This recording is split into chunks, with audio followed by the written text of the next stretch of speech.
Hey y'all, welcome back to Pauly's Speed Shop. Today we have parts, we have a much cleaner, much less stinky backpack blower, and we have a new microphone. Hopefully things sound a little bit different, but let's get into this thing, shall we? Okay, so here we are on the bench. And we have a new air filter to replace the old one, which is essentially unusable at this point. This thing is soaking wet. Smells like nastiness. And actually, a friend of mine saw the video I put up before and had an idea that was a whole lot better than mine for why this is red. I did not know that a lot of the fuel that you can buy, like at Home Depot and Lowe's, that's in quart-sized containers that's already pre-mixed, comes dyed red. So I think that's our indicator here. That's why this is red, and that's probably why this thing stopped getting used. Thanks for the tip, Savvy. And let's compound that a little bit off topic for just a moment. You see right here, down here, that's bubbling and nastiness. And I thought that's just because this unit got hot. That's some serious bubbling right there. I am pretty sure this thing caught on fire at one point. And that is probably the moment that whatever lawn service or individual that was using this, that probably stopped them from using it again. And they sold it for, cheaper than I bought it, probably. So I think that kind of gives us an idea of the timeline of this machine. I think this thing caught on fire, somebody unloaded it, and then I bought it like a sucker from somebody else at a higher price, because that's what I do, apparently. Okay, we have a new spark plug too. The thing that freaked me out about this plug is I don't know how well this is going to show up on the video, but I swear that plug looks like it has actually eroded back quite a bit from this, or it was just never. It is a Yahui brand, so maybe this was never made right in the first place. I'm sure that was doing it no favors at all for performance. So we got a new plug. This I'm happy enough to use. It made fire when we tried it with a little bit of extra gas. We've got a genuine Walbro repair kit for the carb that was on this model, as long as I actually did my research this time and got the right one. We'll see. Keep you posted, because that's the excitement of this channel. Things get done wrong. And this kit, these three came together, so I essentially got a bonus added filter. We'll use this if we need it. If not, it's going to go into my my little box of small engine parts, and I'll hold it back for the next one that I find that's clogged. If you're playing the home game, you'll remember that the blower cost me $60. This was $9, and I want to say this was 10 or 11, so we're in it almost exactly 80 doll hairs at this point, which I will reiterate, that's too much, and I probably should have bought all this, but we'll see how this turns out. So next steps, what do you say we get the carb apart? I'll go warm up my ultrasonic cleaner, and we'll start making sure these parts match pretty well and getting the carb apart and cleaning it up.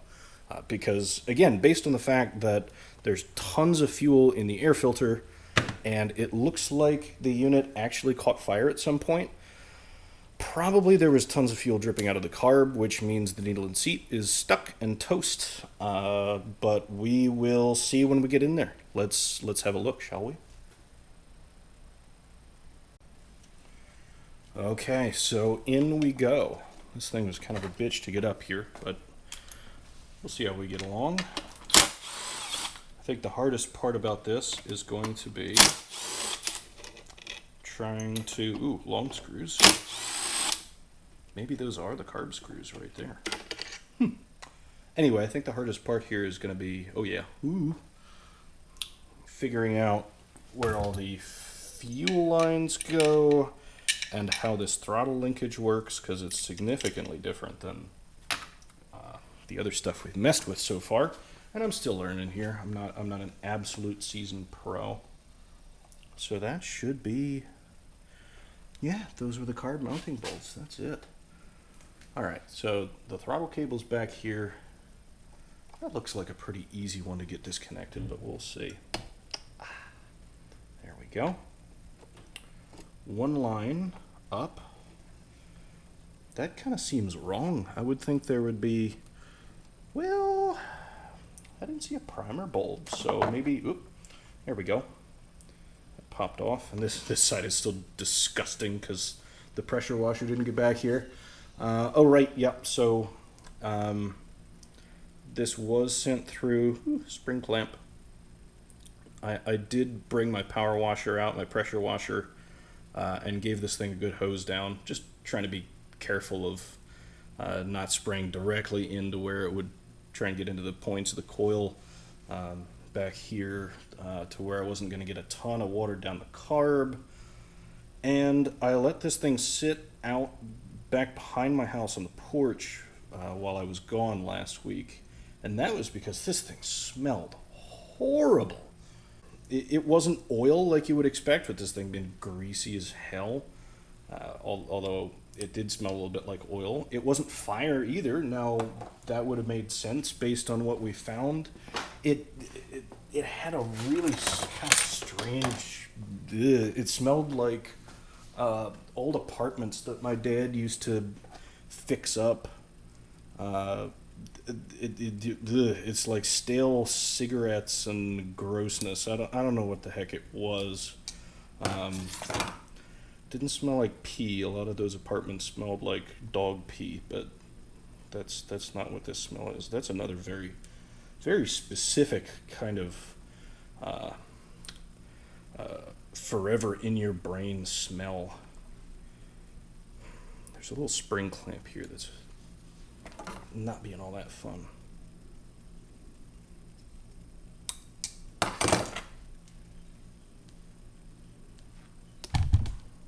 There we go. Sorry about that. It's away. Let's play with it. All right, enough babbling along. Let's see if we can actually get into this thing and get it back running, huh?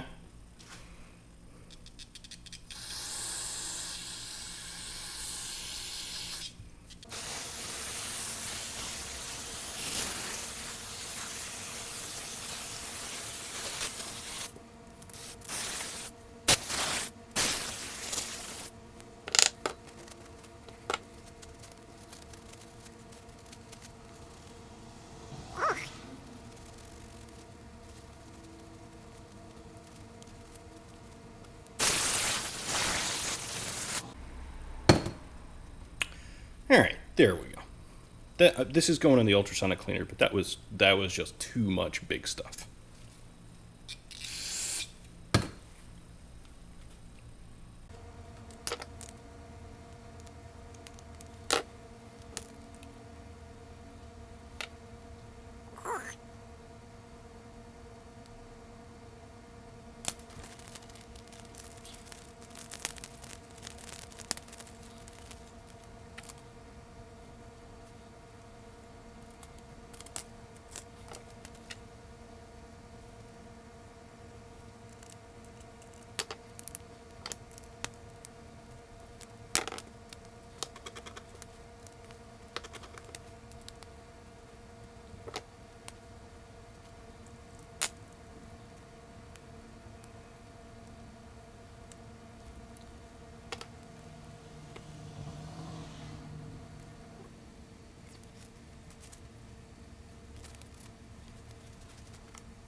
Aha.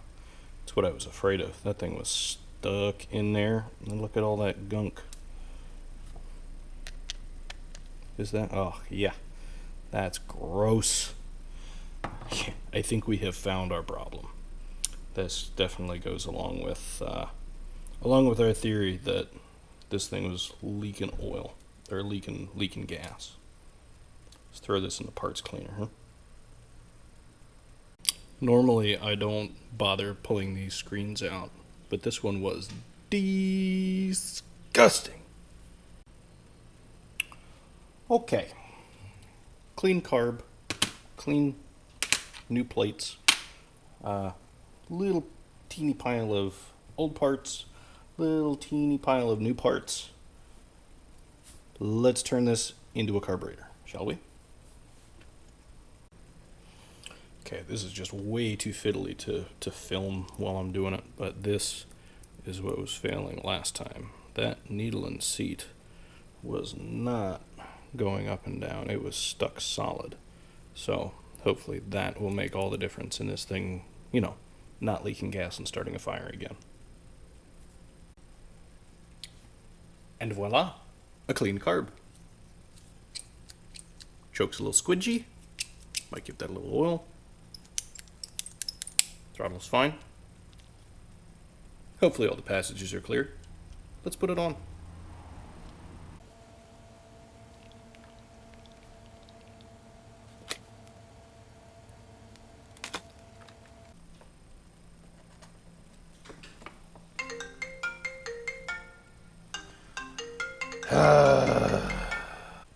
All right, phone call, dinner, and a couple of beers later.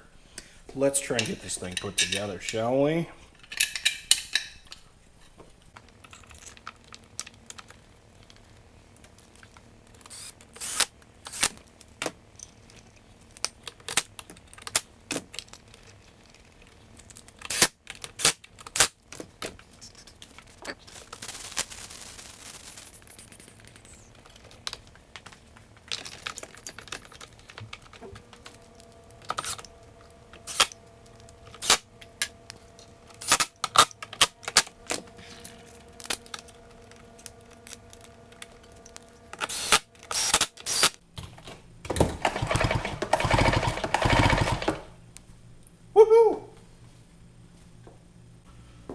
All right, what do you say we wake the neighbors, huh?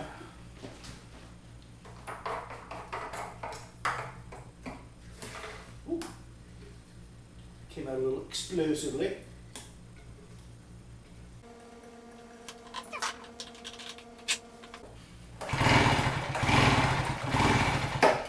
It needs a plug.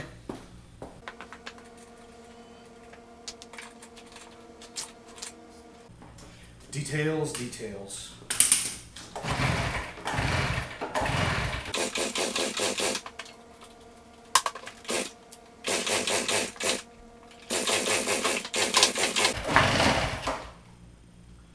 Uh-oh. We're dripping fuel. That's not good.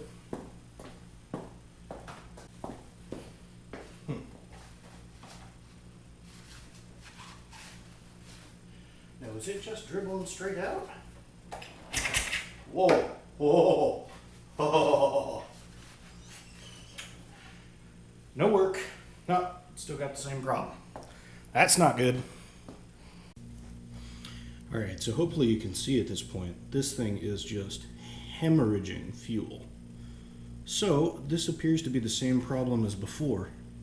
Is the, ooh, okay, the tank got really pressurized. That's not good.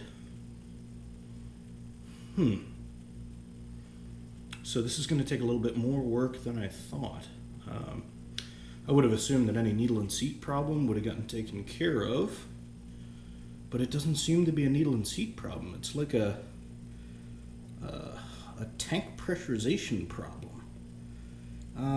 In any case, this is all the time I got tonight to work on this thing, and unfortunately, I think the video is getting long, so we're probably going to call it here. But to be continued on this thing, let's hope that this isn't a pile of trash and that I can get it working, right? Thanks for hanging out in Polly's Speed Shop, and we'll see you next time.